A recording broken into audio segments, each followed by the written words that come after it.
I am a black Egyptian. My father is much darker than I am. My mother is lighter than I am. In Egypt, people are identified by the religion first, not the race.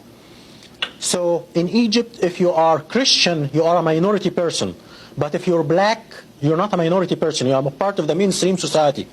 And I came from this background.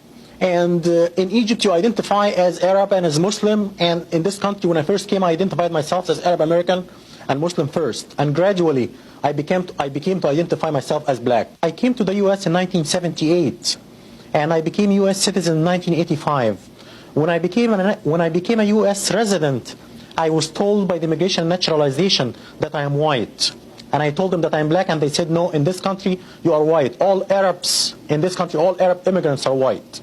I didn't pay much attention in the beginning to this, because in the Arab world, we identify with our ethnicity first as Arabs, and then with the race second as black or white or whatever.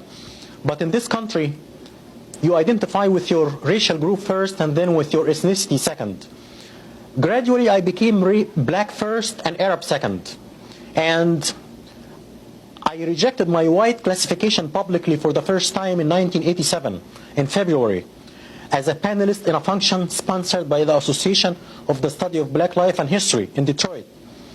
I said that I belong to two minority groups. I am Arab American and Black American, and I'm racially black and ethnically Egyptian. I was harassed by my employer right after that. I work for a white school district. The superintendent is white. All the associate superintendents are white, even though that we provide services to 30% black population. But the organization is white and the approach is very white. The attitude towards me changed completely after I went out publicly and rejected my white classification. One coworker came to me and told me, a white coworker came to me and told me right after the function that he met with the superintendent, and if I don't keep my mouth shut, my educational career is over. He said, you have nothing to do with these people, you have a history and a culture. These people came from the jungle, you have nothing to do with them. These people lie and steal. When I see one of them in my neighborhood, I call the police.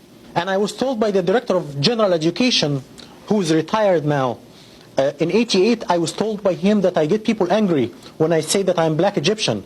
If I just say that I'm Egyptian, I would get along. I have to add that I was denied promotion twice because I chose black classification.